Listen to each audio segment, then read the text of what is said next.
اعوذ باللہ من الشیطان الرجیم بسم اللہ الرحمن الرحیم۔ آج ہم سورۃ البقرہ کی دو بہت ہی خاص آیات پر بات کر رہے ہیں، آیات 195 اور 196۔ اور جو چیز بہت دلچسپ ہے وہ یہ کہ ان آیات سے ٹھیک پہلے قرآن جنگ اور دفاع کے اصول بیان کر رہا تھا، مطلب ایک ایسی صورتحال جہاں جان اور مال کا بہت حقیقی خطرہ ہے، اور اس تناظر کے فوراً بعد اللہ تعالیٰ دو حکم دیتا ہے، ایک اللہ کی راہ میں خرچ کرو اور دوسرا اللہ کے لیے حج اور عمرہ مکمل کرو۔ یہ ترتیب یہ بہت گہری ہے، تو آج ہم اسی پہ بات کریں گے کہ جنگ کے بعد سخاوت اور حج کا حکم ایک ساتھ کیوں؟ ان دو اعمال کے پیچھے کون سا مشترکہ روحانی سفر چھپا ہوا ہے؟ یہ واقعی ایک بہت گہرا نکتہ ہے، اور اس کی خوبصورتی اس کے باطنی ربط میں ہی ہے۔ دیکھیں، جب انسان کسی بڑے خطرے سے گزرتا ہے جیسے جنگ، تو اس کے اندر ایک فطری رد عمل پیدا ہوتا ہے، وہ ہے خوف۔ اور خوف انسان سے دو چیزیں کرواتا ہے، ایک تو یہ کہ وہ اپنی قیمتی چیزوں مطلب مال و دولت کو مضبوطی سے پکڑ لیتا ہے کہ کہیں یہ بھی نہ چلی جائے، اور دوسرا وہ اپنی شناخت کو، اپنی پہچان کو مضبوطی سے پکڑتا ہے، کیونکہ وہی اس کی بقا کا ذریعہ ہوتی ہے۔ یہ آیات دراصل اسی خوف کا علاج ہیں۔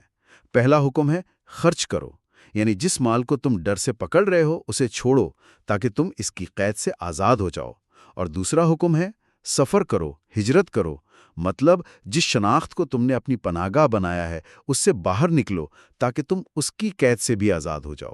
واہ، یہ تو بالکل ایک نیا زاویہ ہے، یعنی یہ صرف مالی اور جسمانی اعمال نہیں بلکہ ایک نفسیاتی اور روحانی آزادی کا عمل ہے۔ چلیں اس کو پہلی آیت سے کھولتے ہیں۔ آیت 195 کہتی ہے، اور اللہ کی راہ میں خرچ کرو اور اپنے ہاتھوں خود کو ہلاکت میں نہ ڈالو، اور احسان کرو، بے شک اللہ احسان کرنے والوں کو پسند کرتا ہے۔ یہاں خود کو ہلاکت میں ڈالنا جیسے سخت الفاظ استعمال ہوئے ہیں، اس کا کیا مطلب ہے؟ کیا اللہ کی راہ میں خرچ نہ کرنا وہ خود کو تباہ کرنے کے برابر ہے؟ بالکل، مفسرین اس کی تشریح یہی کرتے ہیں کہ یہاں ہلاکت سے مراد بخل ہے، اللہ کی راہ میں خرچ کرنے سے رکنا۔ ذرا سوچیں، ایک معاشرہ جو جنگ کی حالت میں ہے، اگر اس کے امیر لوگ خوف کی وجہ سے اپنا مال روک لیں تو کیا ہوگا؟ فوج کو رسد نہیں ملے گی، غریبوں کو مدد نہیں ملے گی، اور پورا معاشرتی ڈھانچہ اندر سے کھوکھلا ہو جائے گا۔ یعنی جو کام دشمن باہر سے نہیں کر پاتا، جی، وہ ہمارا اپنا ڈر اور کنجوسی اندر سے کر دیتی ہے۔ یہ ایک طرح کی اجتماعی خودکشی ہے نا؟ یہ صرف پیسے کا معاملہ نہیں ہے، یہ اعتماد کا معاملہ ہے۔ جب آپ دیتے ہیں تو آپ اعلان کرتے ہیں کہ میرا بھروسہ اس مال پر نہیں بلکہ اس ذات پر ہے جو یہ مال دیتی ہے۔ اور اسی آیت کا اختتام احسان کرو پر ہوتا ہے۔ یہ بھی بہت اہم ہے، یعنی صرف دینا ہی کافی نہیں۔ جی، یہ اس سے بھی آگے کی بات ہے۔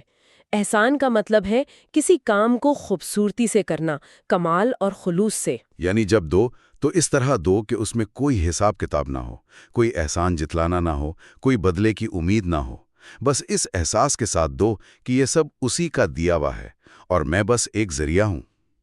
احسان جو ہے وہ خوف کے بالکل الٹ ہے۔ خوف حساب سکھاتا ہے جبکہ احسان بے غرضی سکھاتا ہے۔ اچھا، تو پہلا قدم ہے اس چیز کو چھوڑنا جو ہمارے پاس ہے، یعنی مال، اور آپ کی بات سے مجھے لگ رہا ہے کہ اگلی آیت اس چیز کو چھوڑنے کے بارے میں ہے جو ہم ہیں، ہماری شناخت۔ کیا حج کا سفر اسی طرف اشارہ کرتا ہے؟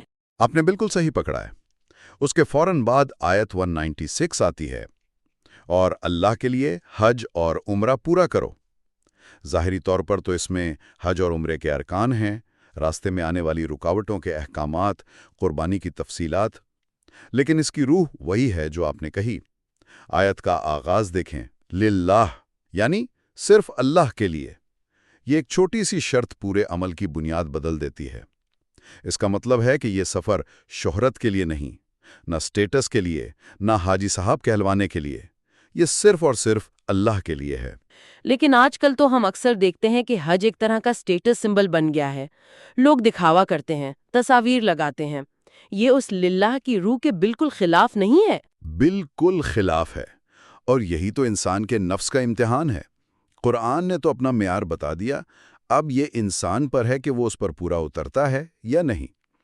حج کا پورا ڈھانچہ ہی اس دکھاوے اور سٹیٹس کو توڑنے کے لیے بنایا گیا ہے، لیکن انسان کا نفس اتنا چالاک ہے کہ وہ مقدس ترین عمل کو بھی اپنی انا کی تسکین کا ذریعہ بنا لیتا ہے۔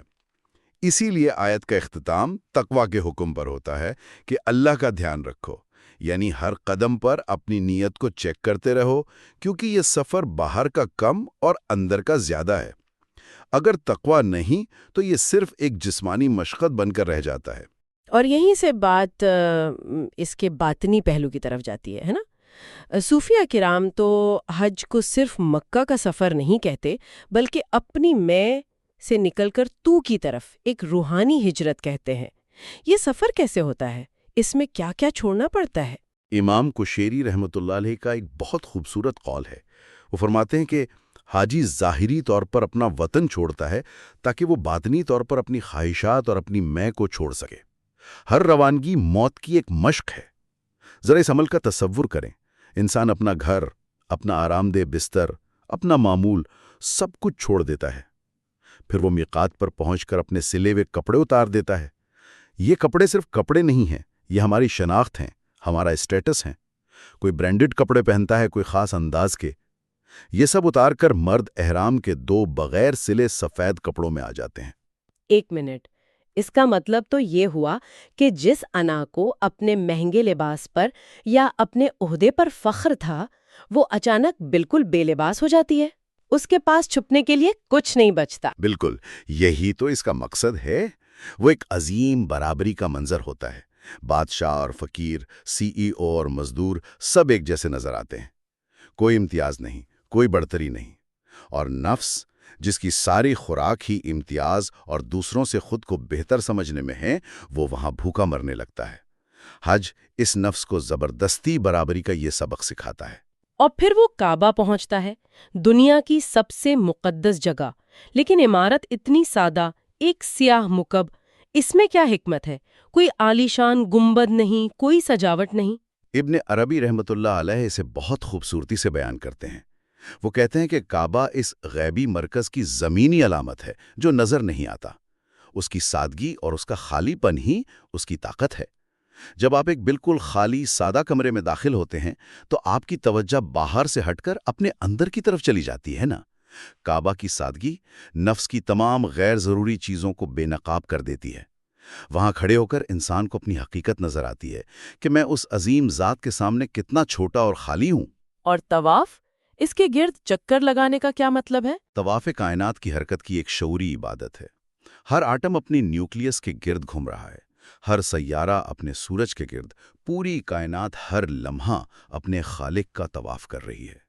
حاجی اس عمل میں شعوری طور پر شامل ہو کر اعلان کرتا ہے کہ میری زندگی کا مرکز بھی میری ذات نہیں بلکہ اللہ کی ذات ہے۔ صوفیہ کہتے ہیں کہ اگر تم نے پتھر کی عمارت کے گرد چکر لگا لیے لیکن تمہارے دل نے حقیقت کے مرکز کا طواف نہ کیا تو تمہارا چلنا بیکار گیا۔ اسی آیت میں قربانی کا بھی ذکر ہے۔ ہم اصل میں کیا قربان کر رہے ہیں؟ کیا یہ صرف ایک جانور کا خون بہانا ہے؟ امام غزالی رحمۃ اللہ علیہ فرماتے ہیں کہ قربانی تب قبول ہوتی ہے جب نفس کو پیش کیا جائے۔ جانور کی قربانی تو ایک علامت ہے، ایک نشانی ہے۔ اصل قربانی تو اس انا کی ہے، اس تکبر کی ہے جو ہر وقت کہتی ہے کہ میں سب سے اہم ہوں، میری مرضی چلے۔ جب انسان اس تکبر کی چھری اپنی گردن پر پھیرتا ہے تب اس کا حج قبولیت کے درجے پر پہنچتا ہے۔ اور اگر سفر میں کوئی رکاوٹ آ جائے، جیسا کہ آیت میں ذکر ہے کہ اگر تمہیں روک دیا جائے، انسان نے اتنی تیاری کی، اتنا خرچ کیا اور پھر منزل تک پہنچ ہی نہ سکا، اس کا روحانی پہلو کیا ہے؟ صوفیہ اسے اللہ کی ایک پوشیدہ حکمت اور رحمت سمجھتے ہیں۔ کبھی بیماری، کبھی حالات کی وجہ سے ظاہری راستہ بند ہو جاتا ہے، انسان کو مایوسی ہوتی ہے، لیکن اس میں سبق یہ ہے کہ اللہ منزل پر پہنچنے کو نہیں دیکھتا، وہ سفر کرنے کی نیت اور خلوص کو دیکھتا ہے۔ باطنی راستہ کو کبھی بند نہیں ہوتا۔